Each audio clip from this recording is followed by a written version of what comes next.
I lost weight, gained confidence, and thought my fiancé would be proud, but instead, he pulled away, and I realized he never loved me, just the insecure girl who needed him.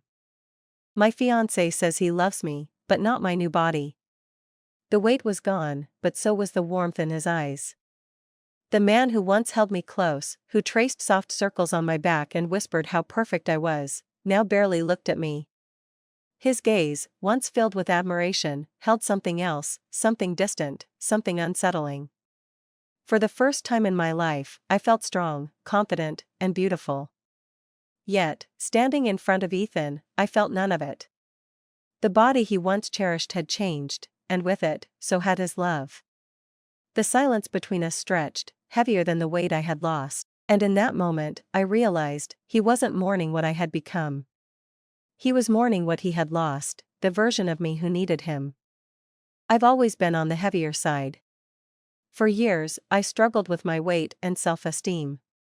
But Ethan, my fiancé, was my rock. He told me I was beautiful no matter what, that I didn't need to change for anyone. He always reassured me, showered me with affection, and made me feel wanted when I couldn't even look at myself in the mirror. Then, a year ago, I made a choice, not for him, not for anyone else, but for myself.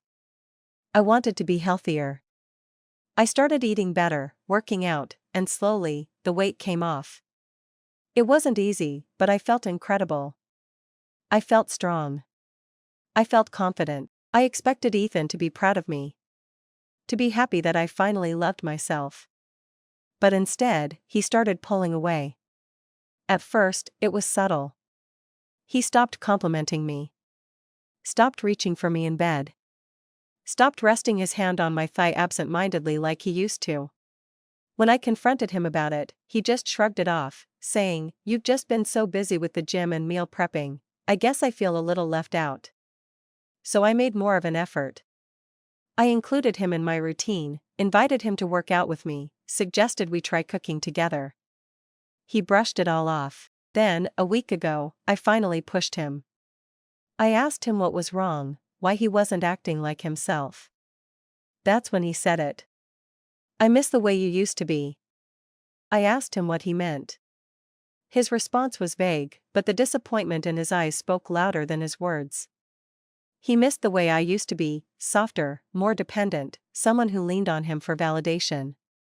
He wasn't mourning me, he was mourning the version of me that needed him to feel whole. It felt like a slap, a betrayal I hadn't seen coming. I had spent so much time worrying that losing weight would change how I saw myself. I never considered that it would change how he saw me. My confidence, the strength I had fought for, had somehow become a threat to the foundation of our relationship. The distance between us only grew after that conversation. Ethan stopped initiating date nights, barely touched me in passing, and conversations that once flowed effortlessly now felt forced, like two strangers grasping for common ground that no longer existed. He withdrew in ways that were both subtle and profound, his laughter no longer felt genuine, his touches felt obligatory. Then came the avoidance, the way he lingered longer at work, the way he sighed when I suggested doing something together, the way he barely reacted when I told him about milestones in my journey. He was waiting. Waiting for me to break, to crack under the weight of my own transformation and slip back into old habits. To regain the weight. To return to the woman who once needed him to feel beautiful. And the most painful realization of all? He didn't love me. He loved the version of me that made him feel important. A few nights later, I caught him staring at me across the dinner table, the silence between us thick and suffocating. My stomach churned as I put my fork down, my heart already knowing the answer before I asked, "If I gained all the weight back tomorrow, would you be happy?" He parted his lips, a flicker of something in his eyes, relief? Hope? But he said nothing. Just that hesitation, that pause that made my stomach twist. It was enough. More than enough. The truth settled over me like a heavy, inevitable weight. I wasn't his fiancé anymore, I was a ghost of what he had once cherished. He didn't love me. He loved the version of me who needed him, the girl who hid behind oversized sweaters, who never felt worthy, who craved his reassurances like oxygen. Now that I had learned to breathe on my own, he no longer knew how to exist beside me. That night, I packed a bag, my fingers trembling, but my resolve solid. No dramatic words, no screaming, no bargaining. Just the quiet acceptance that this chapter of my life had ended. I stood in the doorway, looking at him one last time. I hope you find someone who fits the version of love you need. But that's not me anymore. His mouth opened, his hands twitched, but he didn't stop me. He didn't say a word. And that silence told me everything I needed to know. As I stepped out into the cold night air, my breath came shaky but sure. I hadn't lost him. He had lost me. And for the first time in my life, I realized I was finally choosing me. I didn't go straight home. Instead, I drove aimlessly, letting the hum of the engine and the glow of the streetlights calm the storm inside me. My hands gripped the wheel tightly, knuckles white, as memories flashed through my mind, the way he used to trace circles on my back, how he'd whisper promises of forever, the way he had once loved me so effortlessly. Or had he only loved the version of me that made him feel needed? I stopped at a late-night cafe, ordering a tea I barely touched. My reflection in the window caught my eye, strong, tired, but undeniably me. I had spent so long shrinking myself for the comfort of others, afraid to take up space, afraid to demand more. But not anymore. When I finally returned to my apartment, the silence was deafening. My body ached with exhaustion, but my mind raced. I thought about calling him, just to hear his voice one last time, but I knew better. Instead, I curled up in bed, wrapping myself in the warmth of my own embrace. The first night alone was the hardest. The second, a little easier. By the end of the week, I had started filling the emptiness with things I had neglected: morning walks by the lake, books I had abandoned, music I had once loved but had stopped listening to because he didn't like it. A month passed, then two. The ghost of him lingered in the corners of my mind, but it no longer haunted me. And one morning, as I stood in front of my mirror, seeing myself clearly for the first time in years, I smiled. Not because I had changed, but because I had finally learned to love the person staring back at me. The first night alone was the hardest. I lay awake, staring at the ceiling, feeling the vast emptiness in the bed beside me. The silence was deafening, filled with questions I couldn't yet answer. Had I made the right decision? Had I thrown away years of love over something that could have been salvaged? The weight of uncertainty pressed down on my chest, making it hard to breathe. But then, I thought about the way he looked at me in those last few months, the absence of warmth, the quiet disappointment, the longing for someone I no longer was. His love had always come with conditions, wrapped up in unspoken expectations.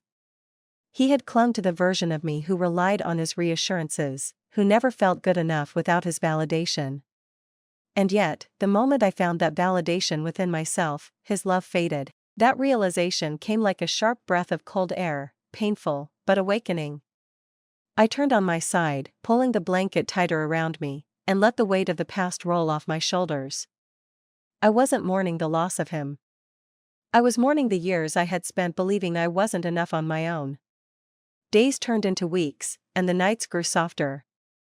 I started filling the empty spaces with things I had long abandoned: books, long walks, music that stirred something deep in my soul. I bought fresh flowers for my apartment, just because I wanted to. I laughed more, rediscovering the sound of my own joy without waiting for someone else to provide it. At first, the loneliness was unbearable, but then I realized it wasn't loneliness at all. It was solitude. It was peace. It was the quiet understanding that I was now free to define myself on my own terms, without being shaped by someone else's expectations. I found comfort in the small routines I had once ignored: morning coffee on my balcony, journaling my thoughts late at night, stretching my body and feeling gratitude for its strength rather than judgment for its shape. I smiled at strangers, reconnected with old friends, and explored new hobbies that I had always been too afraid to try. Then, one afternoon, I passed a familiar cafe, the one Ethan and I used to visit every Sunday. The memory of us sitting in our usual corner, his hand resting absent-mindedly on mine, flashed through my mind.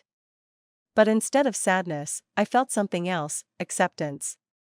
Not of him, not of the past, but of the fact that I had outgrown what we once were. And one morning, as I stood in front of my mirror, I saw myself clearly. Not as someone who had been left behind, but as someone who had chosen herself. The woman staring back at me no longer sought approval. She no longer asked permission to take up space. She stood tall, unshaken, whole. I am no longer the woman who needed to be told she was beautiful. Because I know I am. I won't lie, getting here was hard.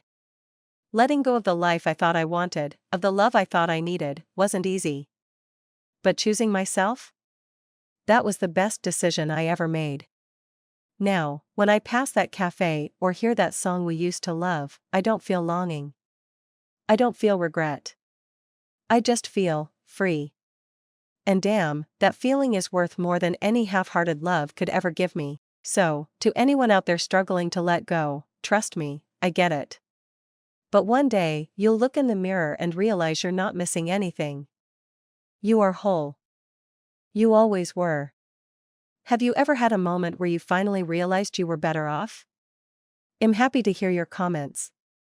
Update 1. It's been a few weeks since I walked away from Ethan, and I kept waiting for the heartbreak to hit. For the regret. For the crushing loneliness. But here's the weird part, it never came. If anything, I feel lighter, like I finally exhaled after holding my breath for years. Ethan has reached out a few times. Short, hesitant texts.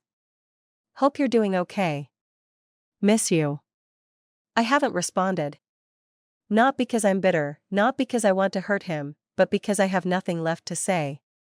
Because for the first time in forever, I'm choosing myself. Last night, I went out with friends for the first time in months. We laughed over drinks, danced without a care, and I realized something. I wasn't worrying about being too much or not enough. I was just me. And when I got home, there was no lingering sadness, no aching void. Just peace. Today, I signed up for a yoga class.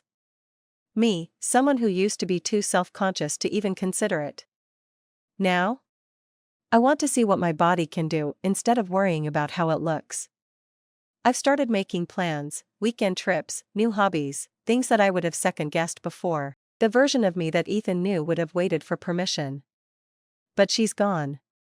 I've also started journaling again, writing down my thoughts, my dreams, my fears. Each entry feels like a conversation with someone I'm just now getting to know. And I like her. She's braver. Happier. More alive than she's been in years. And here's the kicker, I've reconnected with people I lost along the way.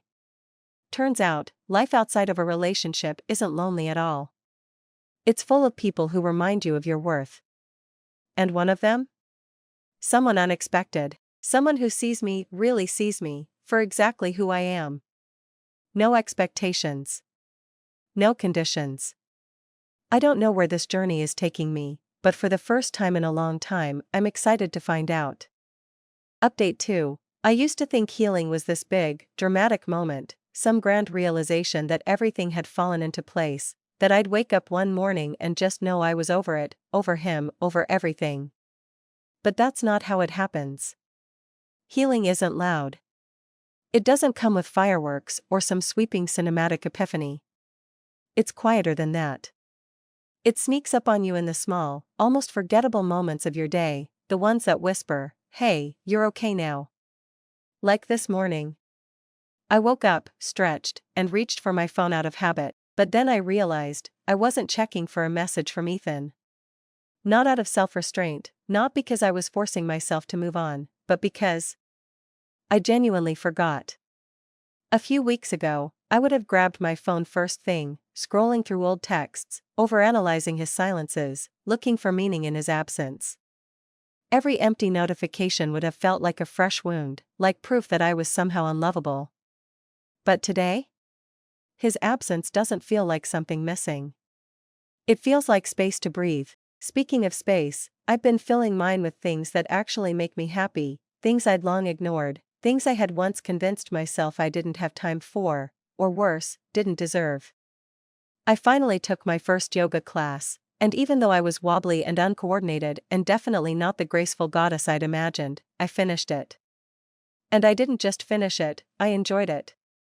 That used to be the thing about me. I never let myself enjoy things I wasn't immediately perfect at. But now? Now I let myself be a beginner, let myself look silly, let myself try. I also took a weekend trip alone. Just me, a small suitcase, and no itinerary other than whatever I felt like doing in the moment. It was terrifying at first, sitting at a restaurant alone, wandering unfamiliar streets with no one beside me. I kept expecting to feel lonely, to wish someone were there to fill the silence. But instead, I realized how freeing it was. No waiting on someone else's schedule, no compromising on what I wanted to do. Just me, figuring out what I like, what excites me, what feels good. And the best part? I didn't feel alone. I felt self-sufficient, like I was finally getting to know the person I had spent so many years trying to shrink. And about that someone unexpected I mentioned last time? We're still talking. No labels, no pressure, just easy, effortless connection. And honestly? It's nice. It's refreshing to be seen for who I am instead of what I can give. There are no expectations, no need to prove my worth, no fear that my confidence is a threat. It's new, and I don't know where it's going, but for the first time in a long time, I'm okay with not knowing. But the best part? I'm not doing any of this to prove anything to anyone. Not to Ethan. Not to my past self. Not to the version of me who spent years waiting for someone else to give her permission to feel good enough. I'm doing it because I want to. Because it feels right. Because I deserve a life that isn't measured by someone else's ability to love me. I think I finally get it now. Healing isn't about erasing the past. It's about building a future where you don't need it anymore. Hey, did you love this story? Subscribe and turn on notifications for more.